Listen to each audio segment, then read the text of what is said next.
안녕하세요.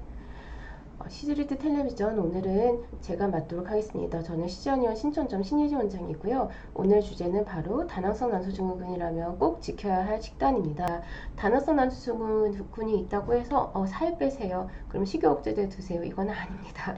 식단을 잘 관리해서 당뇨와 증상을 공유하기 때문에 당뇨를 해결할 수 있는 당뇨에 관련한 그 식단을 관리를 했을 때 훨씬 더 살이 잘 빠지고 체중이 조절될 뿐만이 아니라 다낭성 난소증후군이 좋아진다는 그런 경과들을 보고 있기 때문에 식단을 잘 관리해야 되고요. 오늘의 주제는 바로 그렇다면 다낭성 난소증후군에서 어떻게 하면 식단을 잘 관리할 수 있을까에 대한 내용을 조금 더 말씀드리겠습니다.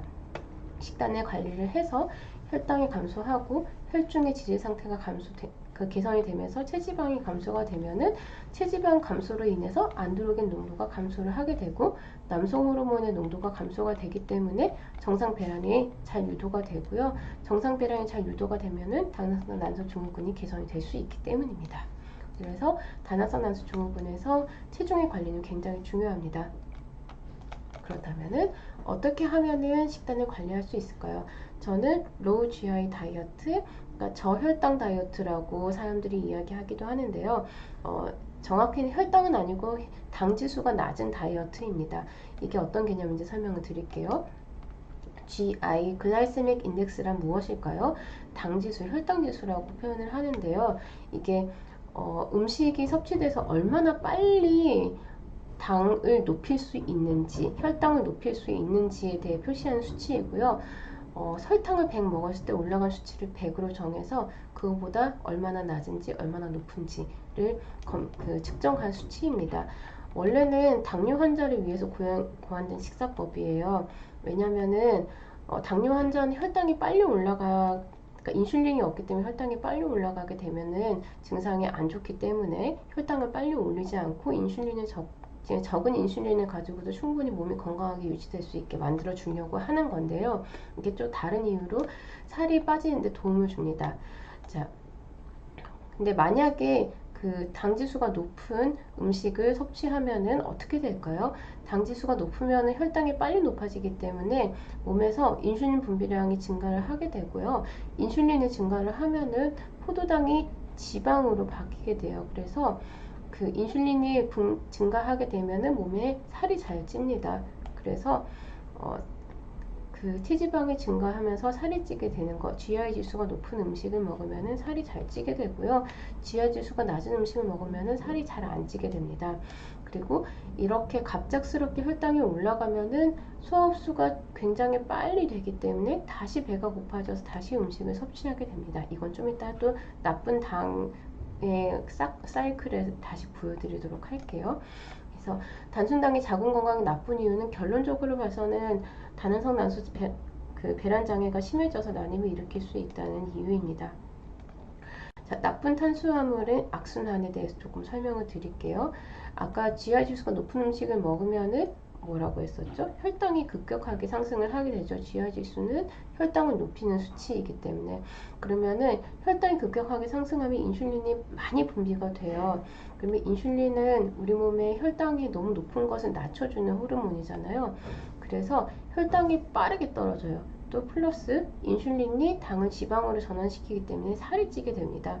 근데 혈당이 과도하게 떨어진 것 때문에 혈당이 떨어지면 혈당 떨어져 당 섭취해야 돼 혈당 올려야 되겠어 라고 우리가 농담으로 얘기하잖아요. 그런 것처럼 혈당이 떨어지면은 허기가 빨리 져요. 그래서 단 음식을 찾게 됩니다. 혈당을 빨리 올릴 수 있는 음식. 그래서 다시 높은 GI 지수가 높은 단 음식을 먹게 되면은 다시 혈당이 오르고 인슐린이 분비되어서 또 혈당이 떨어지고 다시 단 음식을 찾게 된다는 나쁜 악순환을 일으키게 됩니다. 보통은 GI 지수가 높은 음식들은 소화가 잘 되는 음식이고요. GI 지수가 낮은 음식은 소화가 잘 안 되는 음식이에요. 그래서 소화가 잘 되는 음식이기 때문에 금방 허기가 지기 쉽고요. GI 지수가 낮은 음식들은 소화가 잘 안 되기 때문에 좀 오랫동안 뱃속에 머물고 있으면서 포만감을 느끼게 있도록 해줍니다. 높은 음식들은 보통 정제된 곡류, 현미보다는 백미가 조금 더 정제되었고 백미보다는 그 쌀가루가 조금 더 정제가 되어 있고요. 그래서 떡 있잖아요. 아니면 백설기, 떡볶이 떡 이런 것들이 쌀을 극도로 정제화시켜서 소화되기 쉬운 상태로 만든 상태에서 그거를 꽉꽉꽉 뭉쳐놓은 덩어리이기 때문에 혈당 굉장히 많이 올립니다. 그래서 간식으로 떡 좋아요 하시는 분들은 와, 살찝니다. 떡은 밥으로 먹어야지 간식으로 먹을 거는 아니에요. 왜 병조림된 과일 완전히 조리되어서 완전히 소화가 다 된 익힌 음식들, 그리고 설탕이 많이 들어가 있는 음식들은 다 높은 음식들입니다. 반대로 낮은 음식들은 견과류, 정제되지 않은 거친 곡류, 통밀, 현미 이런 것들이요. 그리고 생음식이거나 거의 조리되지 않은 음식들. 한동안 생식이 굉장히 유행했었죠. 날 음식을 많이 먹어서 건강 유지해야 한다는 것, 이런 개념에서 볼 수가 있습니다. 식이섬유가 풍부하면은 혈당이 못 올라가게 막아주고 포만감을 줍니다. 채소, 과일, 해조류, 버섯이나 식초 유제품도 역시 GI 지수가 낮습니다. 그래서 GI 지수를 인터넷 찾아보면은 굉장히 많은 사람들이 도표를 올려놓고 어떤 음식을 먹으면 좋다고 하는 그런 내용들을 많이 써놨거든요. 그래서 조금 더 자세히 보고 싶으시면은 인터넷으로 GI만 찾아도 도표가 잘 나오게 됩니다. 보통은 70 이상인 것들은 피하고 55에서 69도 좀 주위에 섭취를 하고 54 이하로 섭취를 하라고 이야기를 많이 하는데요. 일단 70보다 낮은 걸 위주로 찾는다고 먼저 생각을 하면 될 것 같습니다. GI 지수 이건 영어로 되어 있고요. 또 한글로 되어 있는 것들도 많이 있으니까는 한국 음식에서 어떤 것들이 GI 지수가 높고 어떤 것들이 낮은 것들인지는 한번 찾아봐 주시고요. 보통 건강한 것들에는 땅콩, 대두, 그리고 과당, 그리고 체리, 이거는 뭐 자두, 자몽 이런 것들, 렌틸콩, 콩, 우유 이런 것들이 많이 있고요. 중간 정도 되는 것들은 조금 그러니까 바나나 이런 것도 조금 맛있는 달달한 그 야채나 과일들이 중간이고요. 그리고 높은 것에는 꿀 있네요. 그리고 글루코즈, 이건 설탕, 그리고 이런 것들입니다. 그래서 날 것일수록, 그리고 단백질이 많이 드는 것일수록 조금 더 지수가 낮고, 설탕이 들어있고 달달한 것일수록 지수가 높아진다고 대략 생각을 하면 되겠습니다. 그러면은 GI 지수가 낮은 식단을 짜는 데는 어떤 요령이 있을까요? 첫 번째, 곡물류는 백미밥, 우리가 보통은 맛있는 밥 먹잖아요. 맛있는 밥 대신에 조금 거친 밥으로 바꾸는 것이 좋고요. 빵을 섭취할 때는 흰빵보다는 잡곡이나 호밀빵이 좋고요. 그리고 빵을 먹을 때도 크림이나 설탕이 많이 들어간 단빵은 드시지 않는 게 좋습니다. 네, 사람마다 조금 보는 입장이 다를 수 있는데, 저는 사실 빵을 섭취하는 것에 대해서는 엄청나게 제한을 하는 스타일은 아니에요. 제가 스스로도 빵을 만들어 보기도 하지만은 빵보다는 떡이 훨씬 더 나쁘다고 생각이 되는데요. 빵은 사실 부피가 굉장히 크지만 그게 발효가 되면서 그 조금 소화가 안 되는 부분들이 해소가 되기도 하고, 또 빵의 기공이 있기 때문에 부피가 크더라도 실제로 먹게 되는 양은 그렇게 많지가 않은데, 동일한 부피의 떡을 먹을 경우에는 기공이 없고 가루가 완전히 뭉쳐져 있기 때문에 훨씬 더 혈당을 높이기 쉽거든요. 그리고 떡이 맛을 내기 위해서는 설탕이 진짜 많이 들어가요. 근데 실제로 빵을 만들 때 설탕은 그렇게 많이 들어가지 않거든요. 물론 크림빵 이런 거 말고요. 그냥 그 천연발효 빵이나 이런 것들을 먹을 때는 사실은 그거보다는 제한을 두지는 않아도 괜찮을 것 같습니다. 그렇지만은 역시 곡물류를 먹을 때 빵을 너무 많이 먹게 되면 그 안에 들어있는 설탕이라든지 버터라든지 이런 기름 성분들을 많이 먹게 되기 때문에 이걸 주식으로, 한국 사람이 이걸 주식으로 잡기는 쉽지는 않아요.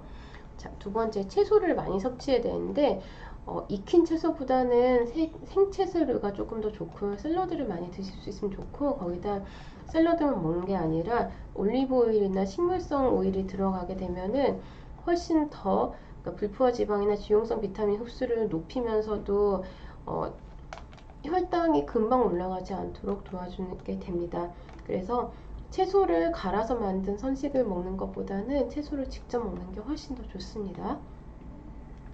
그리고 특히 로우 GI 다이어트 그 GI가 낮은 식단을 짜는 요령의 가장 중요한 부분은 단백질인데요. 단백질이 들어가면 단백질은 대부분 GI 지수가 굉장히 낮고 소화가 안 돼서 포만감을 많이 주게 됩니다. 그런데 단백질도 붉은 고기보다 흰색 고기가 낫고요. 고기 외에도 단백질이 많이 들어있는 음식에는 콩류나 우유나 난류들이 있기 때문에 이런 것들을 위주로 식단에 많이 넣어주시면 됩니다.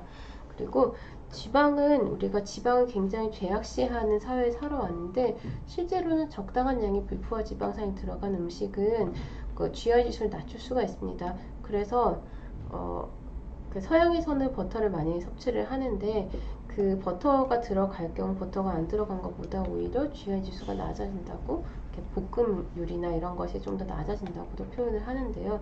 일단 버터도 많이 먹을 수 있는 건 아니니까 그 불포화 지방산이 많이 들어있는 견과류 오일, 올리브오일, 들기름 이런 것들을 사용을 해서 조리를 해주시는 것이 좋습니다. 저희 쉬즈허니원에서 생리다이어인 쉬즈 리뉴얼에서 출시되었고요. 특히 진료 기록이 연동이 되면서도 생리 다이어리로 잘 활용할 수가 있고 여러 여성 건강에 대한 내용들이 많이 업데이트되고 있으니까는 많이들 받아서 사용을 해주세요.